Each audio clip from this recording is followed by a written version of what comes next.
strange heart of any everlasting thing. Bring me these dreams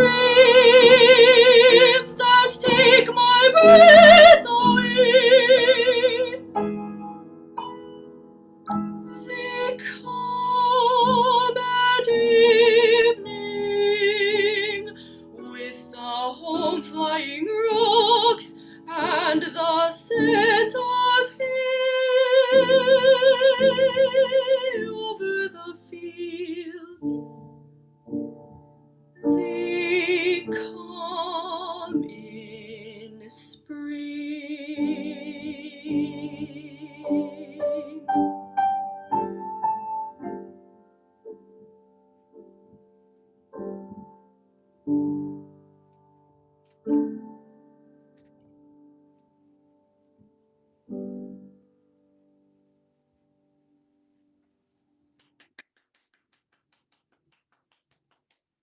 Thank you, Isabel. What a wonderful way to begin this class. I absolutely adore this piece. I've taught it off and on for years, and I just find it so compelling and so beautiful. And you have a lovely voice, and you clearly have a very thoughtful way of thinking about your text. It was very clear to me. Thank you. I'm going to ask you a couple of questions. Where is it that you imagine that you are when you're singing this piece? I'm in a field. Okay, good. I imagine it being around like golden hour where like the sun is, I don't know, kind of just basking everything in like really golden bright light. Mm-hmm. Where do you live? What part of the country are you in? I'm in San Francisco, California. Okay, great. I know that area really well. I'm from California, born and raised in Southern California, went to college in Northern California. And so I can picture where you are. Mm-hmm. So let's pick a particular place. Where would you say? Would you pick, I don't know, north of the Golden Gate Bridge, somewhere in Marin County, or would you pick someplace in Napa, or would you think about the Presidio? Where would you think? I think I would actually pick, yeah, right across the Golden Gate Bridge in Marin Headlands area. Yeah. There's a lot of like great hiking spots and like rolling hills and stuff. Okay, and what time of the year do you think this is? I haven't really thought about that. Okay, let's think about that. Is there anything, do you think, in the text? It says the gold stillness of the August sun. Yeah, August. So let's say it's August, and it's pretty hot in California in August, during the day at least. So I think that one of the things that helps us, even for those of us that pay a lot of attention to text, is to locate things really specifically, so that we're not just saying, oh yeah, this is a song that's really beautiful and it takes place at this time of day, but who am I? Where am I? What do I want to have happen? What's my goal? What's your goal in stating this text? Do you have an idea of whether or not something is going to change for you, the singer, the character, from singing these words? Or do you think that you're reflecting on something? Are you asking a question in your mind? Is there some subtext about not being sure about something? Or do you feel really definitive about where you are in your life and where you are?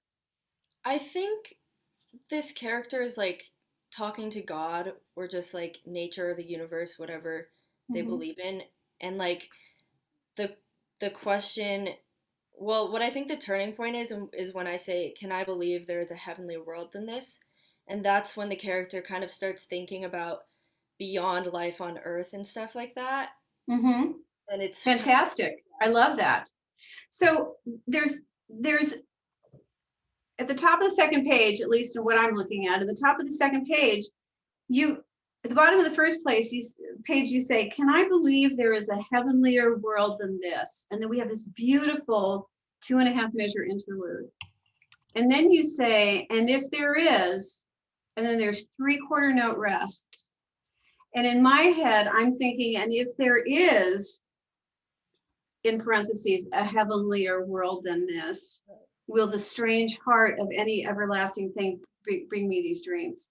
So I think those 3/4 note rests where the piano's going, let's see,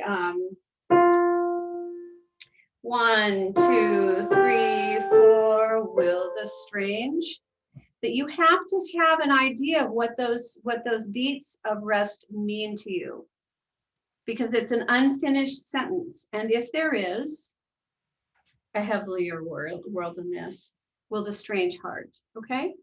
I loved what you did with it. I just have one technical comment, and that is to ask you to think about, you're managing the range of this piece. It doesn't go high, but you're managing to find a nice resonance in the top. But when you take your breath, I wonder, it's hard for me to see, of course, because we're only seeing the top part of you. Where do you feel your breath begin? When you inhale and then when you begin to sing, when you make that preparation, where do you feel that begin? In my ribs mostly. Okay, so I'm going to stand up. So when you say ribs, are you thinking about that when you take your breath that you're feeling things opening up this way?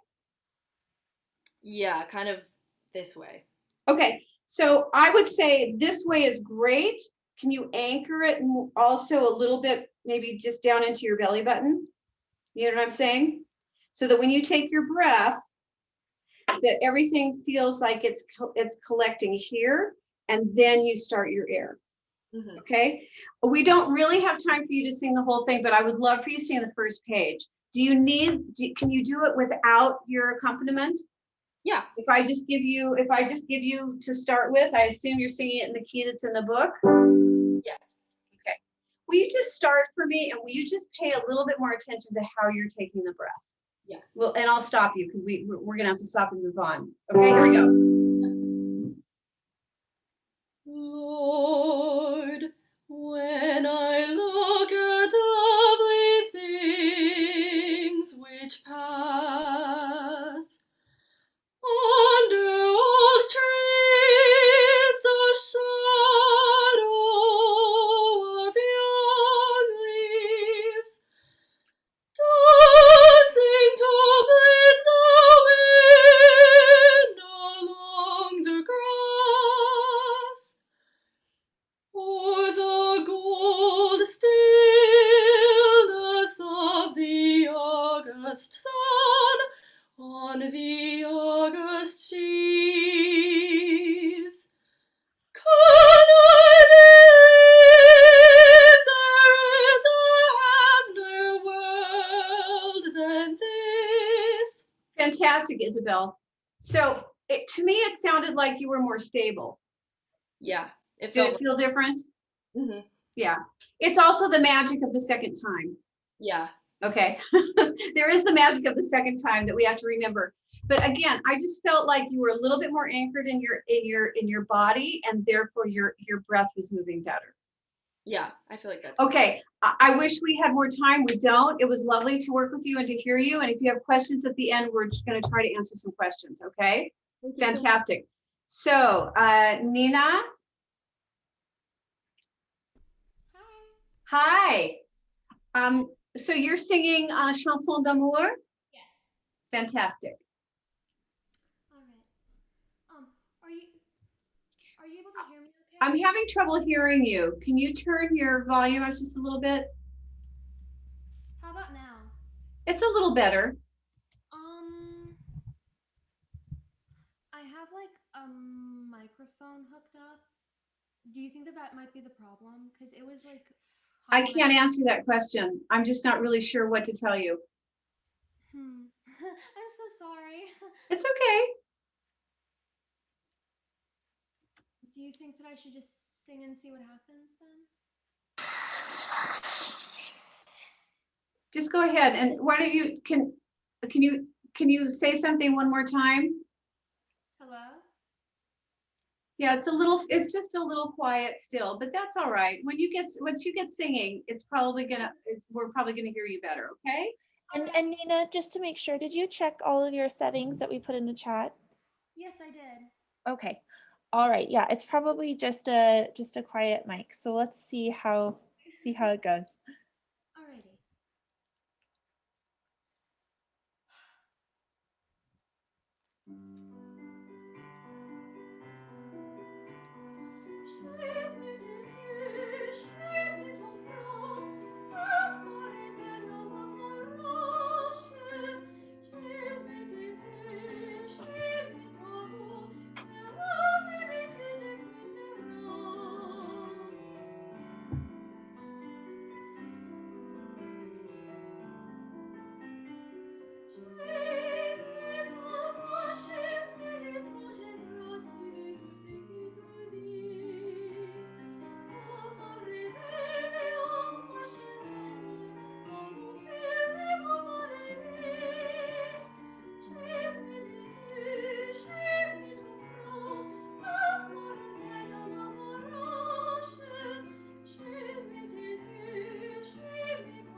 really Thank you.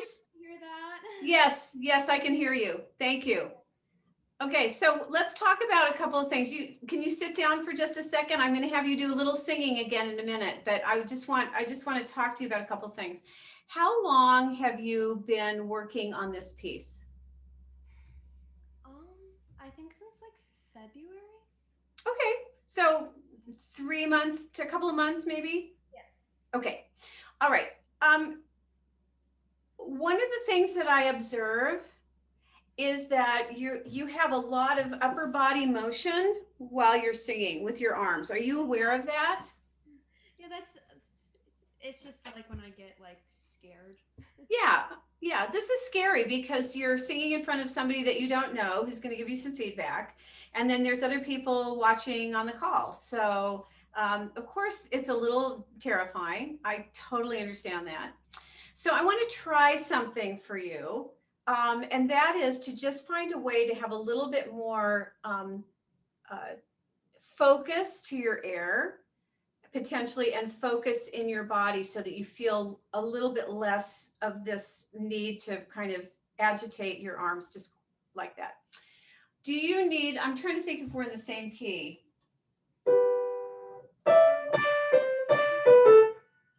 Yeah, we're in the same key. So I've got G major. I think that's what you were singing it in. Okay. So do you need your music, or if I just asked you to sing just the opening sequence, which is essentially the refrain? Can you sing this if I just give you the key? Can you sing without the music, without the accompaniment? Yeah. That'd be great. Okay. So what I'm going to ask you to do is I want you to put your hands in front of you like this. And I want you to have this pose, this yoga pose, basically. And if you feel the need to do something, just press your palms together a little bit so that you just can have a little bit more focused energy in your singing. Yeah. You're also going to feel calmer because it's the magic of the second time through. Okay.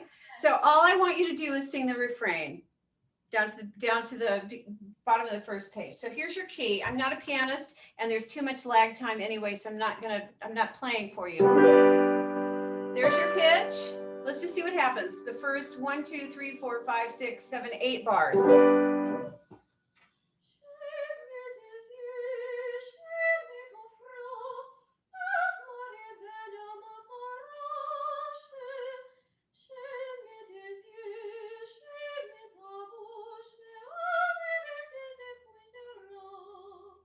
Fantastic, Nina. Could you feel how much different your air felt? Yeah, it was like so much easier to sing. Oh my goodness. It's so much easier to sing. I mean, this is the key, all of you, is breath. And as singers, we go through periods of time in our singing where we feel like our breath is either with us or against us. This is a naturally occurring quality of learning how to be a singer. And everybody has to figure it out. And for some people, it happens pretty quickly. And there are other people who spend a lifetime trying to figure it out. So what I can tell you, though, is that this is kind of one of the very baseline things. So I'm going to ask you what I asked Isabel. When you take your breath in, what do you feel happening? I feel like the top of my soft palate, like. Fantastic. Your soft palate raises up when you take your breath. That's excellent. I guess more like here-ish. Right. And you're feeling some expansion in through here, right? Fantastic. I'm going to ask you to do the same sequence. This is all we're going to deal with in the time we have. It's just this opening lick. Okay. The first 8 measures. Okay. Because you get to sing it 3 times anyway. I want you to do this on what I call the NG hum. So your mouth is going to be open. The tip of your tongue is just right behind your lower front teeth. And your back of your tongue and your soft palate are going to meet. I'm going to demonstrate for you, okay? So you're just singing on the consonant cluster NG, like at the end of the word sing.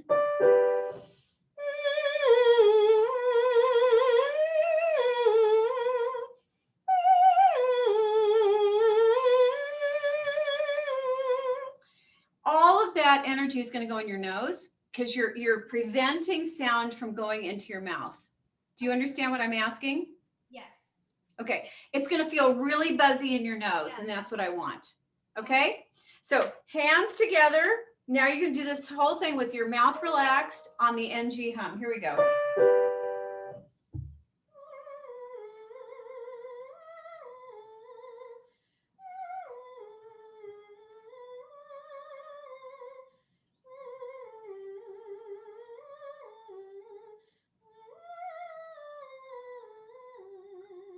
Fantastic. Now I want you to start on the NG, but then you're going to open to the text. So you're going to do this.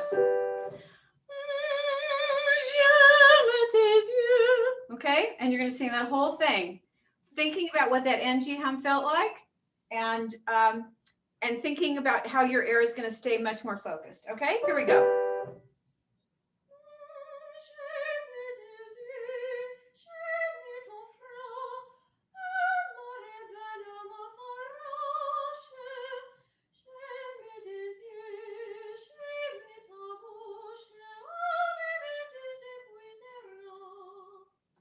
That was fantastic, Nina. Tell me what's different.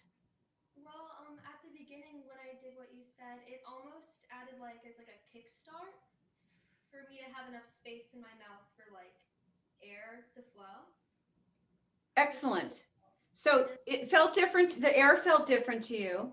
Could you tell anything differently about the placement or how you were feeling your voice? It was almost like all here, and I was all here. Yeah. Yeah. Yeah, all here. That's what you want. We have to find a way to create the sensation of placement. So, and believe me, I say this to my students constantly, how you hear yourself in your head is irrelevant. Yeah. It's what the sensations are that we associate with resonance and placement. That's how we know if we're in the right place or not.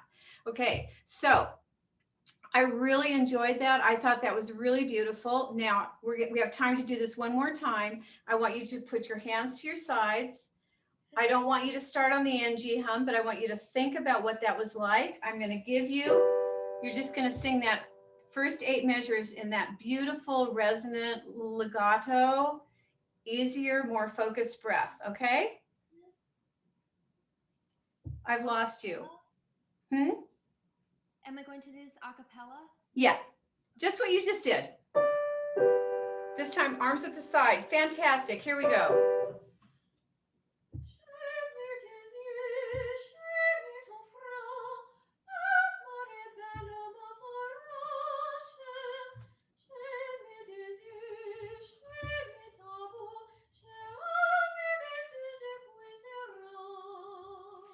Terrific. I'm going to tell you one thing that you need to fix. Yeah. The word bouche is a word. Yeah. So you can't breathe in the middle of it. Yes. Okay. I think you know that. You just didn't pay attention to it.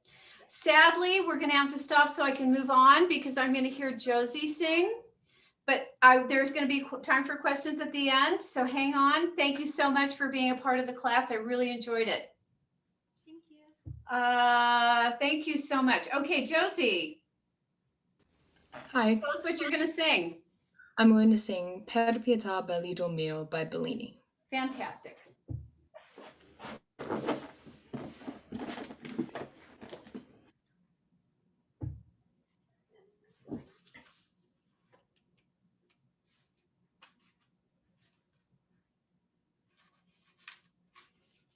Just making sure I have my volume on. Nope, I didn't. That's why it didn't start. Okay. That's all right. It's technology. We're all having to learn how to deal with it.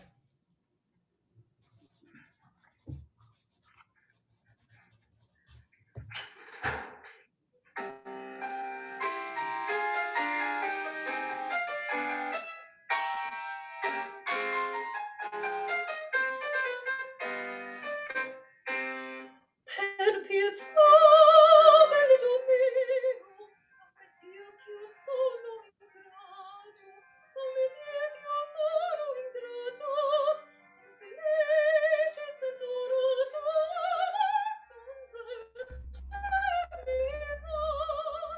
se perdere a te son mio, se mi strovo a tuoi verumi, salvo amor, lo sano e nome, il mio cuore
righty.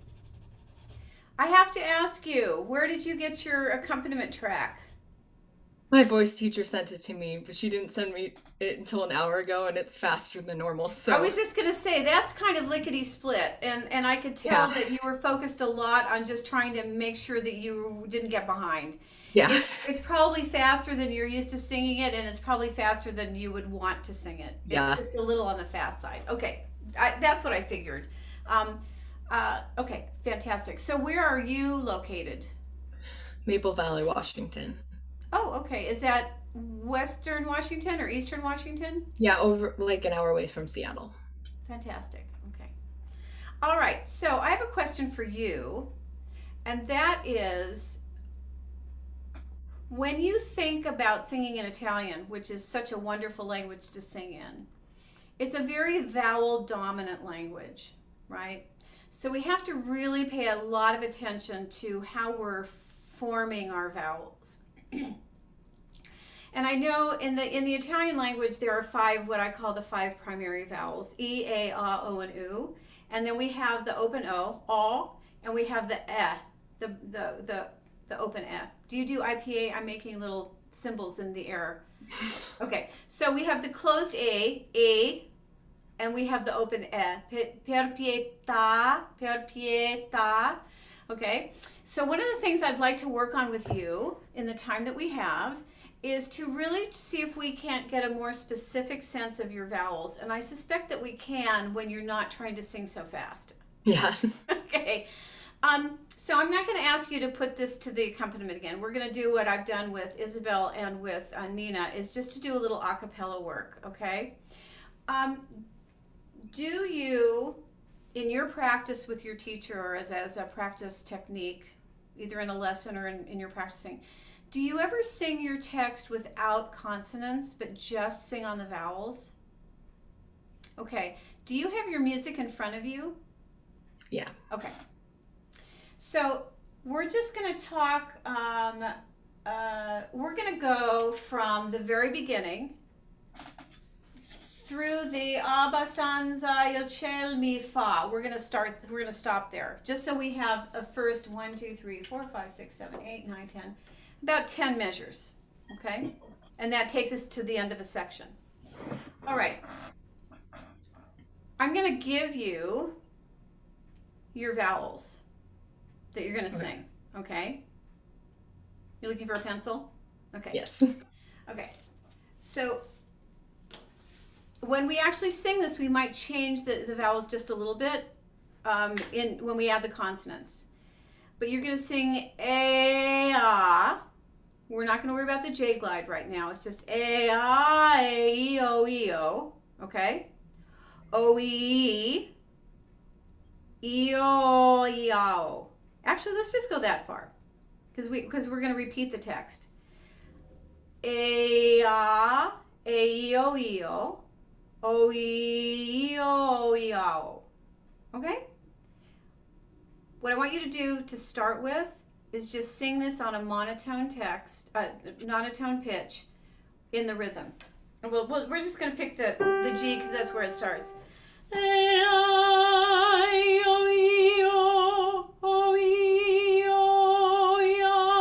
That's all I want right now.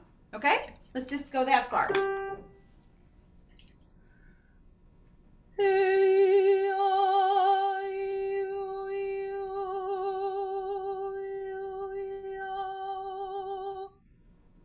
Pretty good, okay?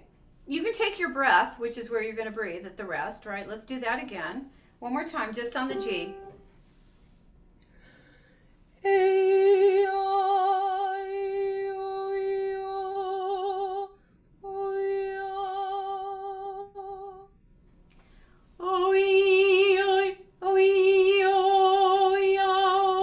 You do that second half for me one more time.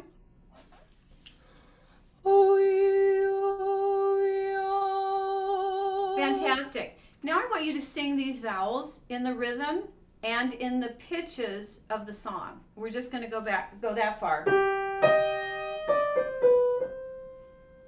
Okay? Just your vowels in the most gorgeous Italianate vowel structure you can come up with. Here we go. I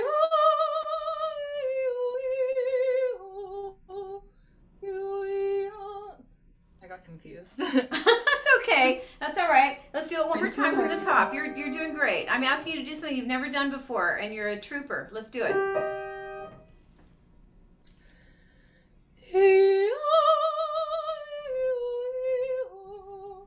Wait, am I doing Yeah, there's a half note there.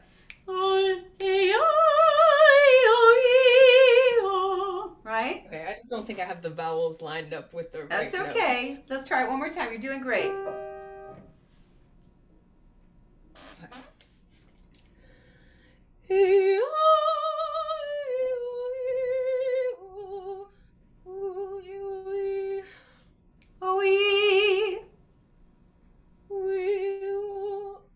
Wait. Ah. Repeat after me.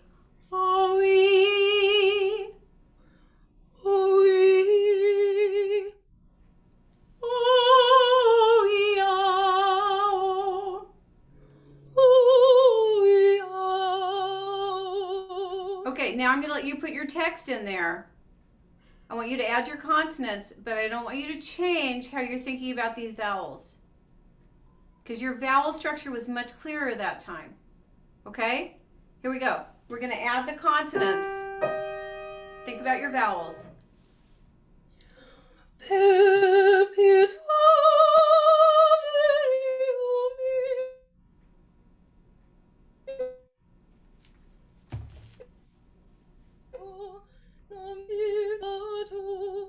Okay, your Zoom froze just a little bit, so I kind of lost you there. So let's try it one more time, okay?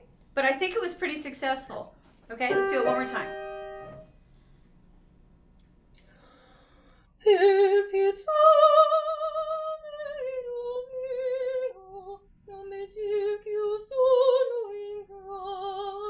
Keep going. Keep going.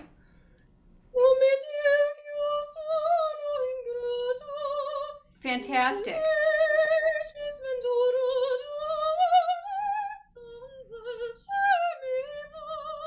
Okay, Josie, that was really good because what I heard now was that you were thinking about your vowel structure, and that's the way you're going to sing a legato line, is to sing from one vowel to the next. You're going to link those vowels with your consonants. But if you don't have a concept ahead of time of what vowel you're singing, and you're just thinking about words, you're going to have a less successful experience. Did that feel different to you? Yeah. Okay. In what way? You can say no. When I say did it feel different? It's okay to say no, but It felt closer to how I normally sing it than how I sang it the first time because it was so fast. Okay, very good. All right. So I would just say I do this with my students all the time. We do what I call vowel tracking. And we just sing the vowels of the text until we can sing that in our sleep. And then we start adding consonants. And it's an amazing tool to find more legato in your line. Be careful about your rhythm because you're not wanting to sing the half note at the beginning of the second full measure. Per pietà belidol mio. And a real accompanist is not going to forgive you for doing that, right? A real live pianist is going to go, what? She's wrong. So don't get in the habit of doing that. That was fantastic. Thank you. I appreciate your singing for me today. We're going to move on. And as I said, we'll have time at the end if people have questions. Thank you so much. All right, Lydia, you've got some Manuel de Falla you're going to sing for us today. Yes. Yeah. Okay. Okay.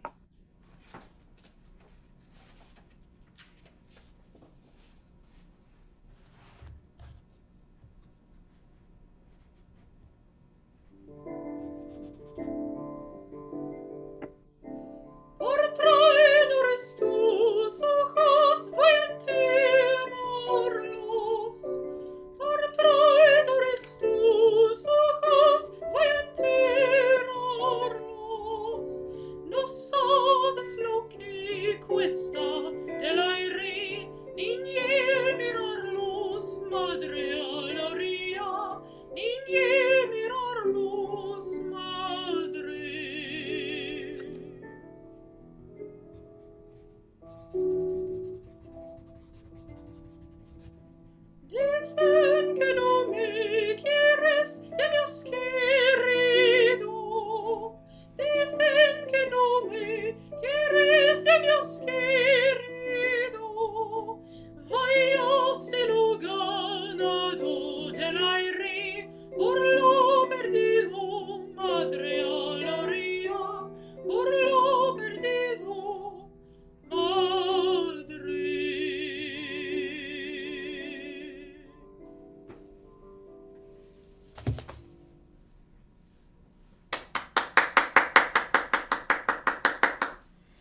Okay, Lydia, unmute yourself so we can talk for a minute. Okay. Okay. You have a really beautiful and interesting voice. I'm wondering, based on what I hear, and of course I'm hearing you through a computer, so I want you to be honest with me. When you make decisions about your singing, are you paying attention to how it sounds to you or how it feels to you?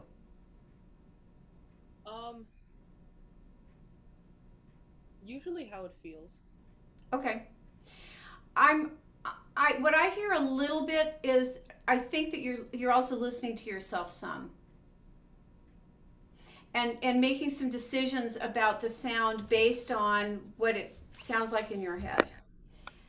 But I'm going to find that out in just a second because I'm going to ask you to do something. We'll just do the first, we'll just do the first 2 pages down to the end of the first verse, the end of the first madre. Okay, I don't know if I'm in the same key that you're in. The music I have is in this key, which sounds a little higher than what you're singing it. What's your starting pitch? I'm starting on a D. D. So you've got the middle key. I've got the high key in my studio. Okay. I want you to do something for me. This is going to feel really weird if you've never done this before. I want you to take your hands and I want you to put them in front of your ears. Right. You don't need to cup them necessarily. Yeah, exactly. And I'm going to give you a starting pitch and I want you to sing through this. Are you comfortable singing it a cappella? Yeah. Okay, great. I want you to pay attention to the idea of keeping the sound, the sensation of the sound in front of where your hands are. And I will caution you that you're not going to hear yourself the same way. So let's just see what happens. Okay? There's your key.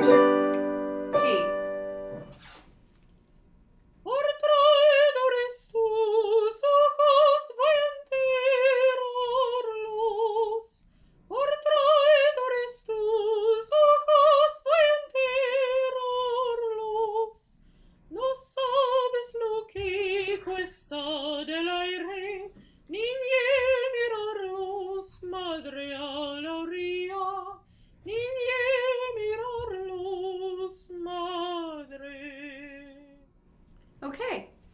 Will you tell us what that felt like or what that experience was like for you? I don't know if this was like me actually singing in that way or if I just heard it that way because like it was altered, but I guess it felt less strained. It like I think it was kind of a similar sensation to like when I do this while I sing. Kind of was like a kind of similar effect. So when you do this, when you sing, what is it there? What are you trying to accomplish? I think I know, but I'm just curious what you would say. Usually it's just jaw tension because I tend to kind of like take consonants and like bite back on them, make everything kind of like. Right. Okay. I will tell you that what I heard was that the sound was located higher and more in towards the mask of your face and above your tongue. So we get very confused sometimes about where we're supposed to feel our voices. So for somebody who considers themselves a middle voicey person, a low voice person, do you call yourself something as a singer? Do you have a way of defining the kind of voice that you have? I usually just put mezzo. I'm sorry, what? I usually just put mezzo soprano. Right, mezzo soprano. And you might be a mezzo soprano. How old are you? 17. Right. So you might be a mezzo and you might not be a mezzo. And you're not going to know that until you're maybe in your 20s. It might become clear to you when you're in college.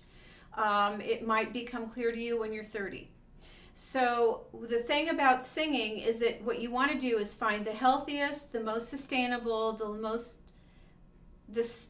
I don't want to say simplest, the most constructive way for you to sing over long periods of time with a sustainable technique that will keep you singing healthily for the rest of your life. Okay? And people who tend to clench their jaws or over-articulate consonants or hold their mouths closed have directly, if you have jaw tension, the chances are you have tongue tension. So I want you to try something. It's similar to what you were demonstrating that you were doing. I want you to take the fleshy part of the palms of your hands and put them between your molars. And just sing that same thing for us. Here we go.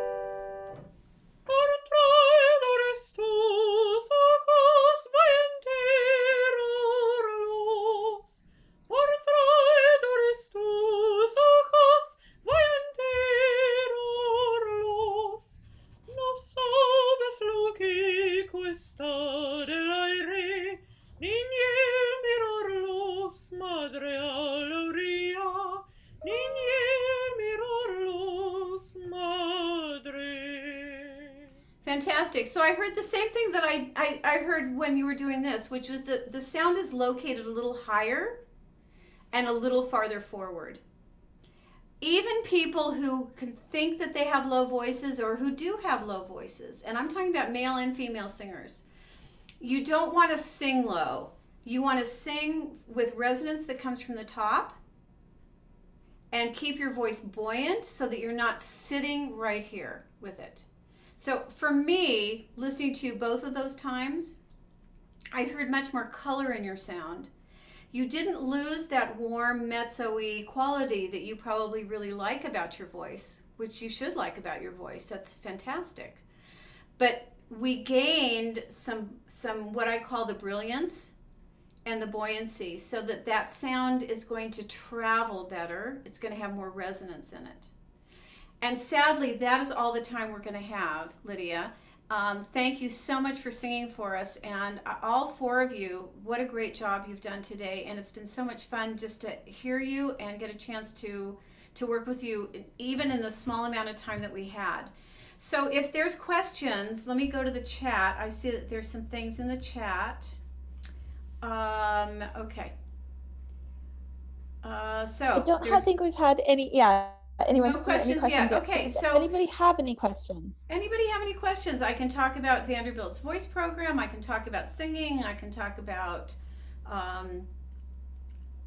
okay, what is the average class size within the Blair School Vocal Department?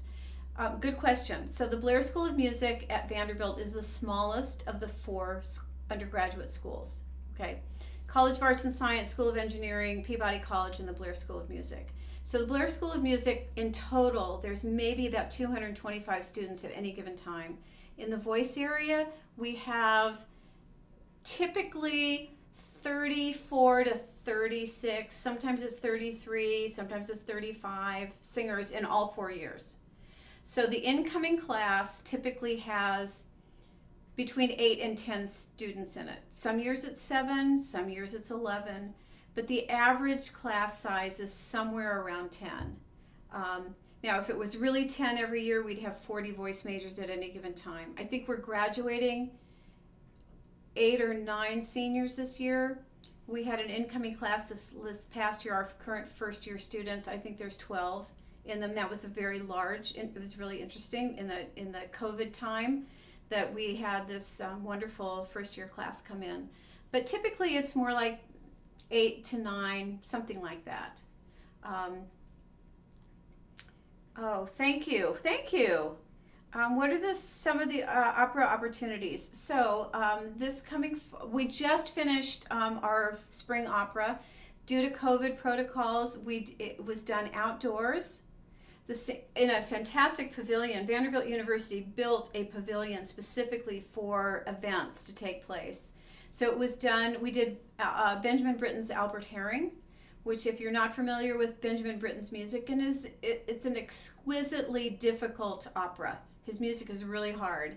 This was done with orchestra, all undergraduate singers in all of the roles, and they were outdoors in this pavilion, on this platform with the orchestra behind them. Everybody had to sing in masks, and I think it was kind of amazing. They did a brilliant job. So in the fall we did Ravel's L'Enfant et les Sortilèges, which is a 1-act opera by Ravel that has a lot of different characters in it. And because of COVID protocols, everybody recorded their parts separately. That was put together into a soundtrack, and then it's animated. If you get on the Blair School of Music website, you can get a link to the fall Vanderbilt Opera Theater performance of L'Enfant et les Sortilèges, which is an animated, it's 48 minutes. It's absolutely charming. So next year, the plans are, she's doing, our Dr. Shea is our opera director. So in the fall first slot, she's doing Così fan tutte. Opera auditions are next week, so that will be cast this spring before the kids go home for the summer. Later on in November, that's going to go up in October. Later on in November, we're doing an opera in Spanish. Lucinda, I can't remember the name of the opera all of the way, but it's written by former Vanderbilt Blair student who's having a fantastic career as a composer. His name is Evan Mack, and the libretto is by one of our faculty members who was who teaches our musicianship program. He was Evan's classmate when they were both students here many moons ago. And then in the spring we're doing Handel's Semele, and I think we're going to do it off campus at the Parthenon. So in the city of Nashville, there's a park called Centennial Park that was built to celebrate the centennial of the state of Tennessee in 1997, I think, was the centennial. So Centennial Park, no, it was earlier than that. Anyway, they've built a replica of the Parthenon because Nashville is referred to as the Athens of the South. And so they're going to do Semele, I think, at the Parthenon. There's a big statue of Athena there. And then they're also doing, they're going to do another short opera that they're going to try to do at the Nashville Zoo. So we've got 4 productions set up for next year. Every year is different. Yes. Can you do a double major? Yes. So if you come in as a voice major in the Blair School of Music, you can do a second major in history or any other area in the College of Arts and Science. If you want to do a double major with the School of Engineering, the only thing that's available is computer science. If you want to do any of the other engineering programs, you have to be in the School of Engineering. That's molecular biology, I'm doing this all day, not this particular thing, but talking to admitted students. Like mechanical engineering, civil engineering, those kinds of things, you have to be in the School of Engineering, but computer science is doable. Vanderbilt doesn't give dual degrees, so you get a Bachelor of Music or a Bachelor of Musical Arts degree with a second major in whatever your area of study is. And it's very doable. It's more complicated for people doing pre-med or neuroscience or physics, but it's still doable. There's just some parameters that everybody has to kind of pay attention to. What else do we have? Any other questions?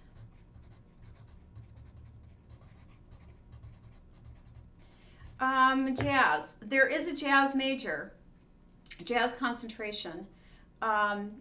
It's new, so we have students who moved into the jazz program this year, and I think they're admitting their first students in the jazz program.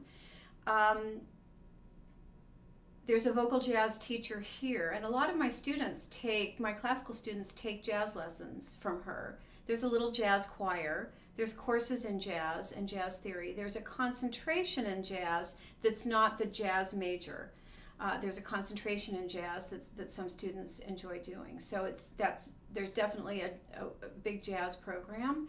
The jazz major itself is very small and select, and it's intended to be that way.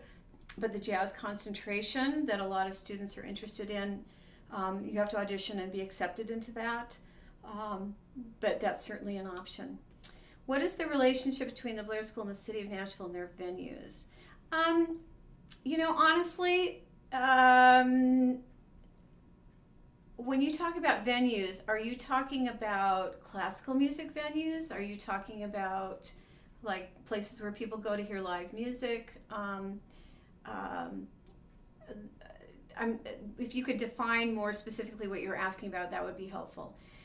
There is not a degree in musical theater, or there's not a musical theater major. We have a lot of students who pursue musical theater. We teach musical theater. We don't teach belting because none of us do it. And so I would not presume to know how to teach a student to belt. But our opera productions, we've done musical theater programs in the past. We've done Into the Woods, we've done Fantastics, we did Candide a couple of years ago. So the opera director loves musical theater. There's a really excellent theater department in the College of Arts and Science at Vanderbilt, and they occasionally will do a musical theater show as part of their series, their season. So live music. So if you're talking about going into the community and just performing commercial or popular or jazz music, we don't have any official relationship with any of those venues. I've had students who were singer-songwriters who have gone out into the community and done, songwriters nights at various places, but we don't have any official relationship with any of those venues. Anything else? As I said, we're going to have somebody from our admissions office and or myself and or Dr. Nelson, who's also a voice faculty, who's going to do another master class later this week.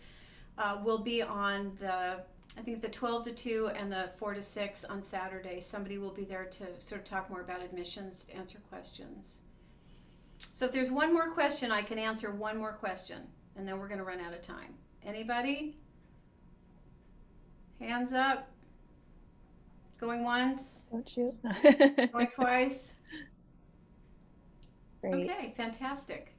Well, thank you, everyone. Those were great questions. I always like it when they ask specific questions for the university, so that was good. Absolutely. Well, wonderful. Thank you so much, Amy. Thank you. You're welcome. It was my pleasure to be with all of you today, and I hope you have a lovely evening and that you continue to find wonderful experiences with your singing. And my email address, by the way, I should put this in the chat. Hold on a second. Let me put my. If you have any questions, where did it go? There it is. I'm just gonna put my email address in the chat, and you're welcome to get in touch with me.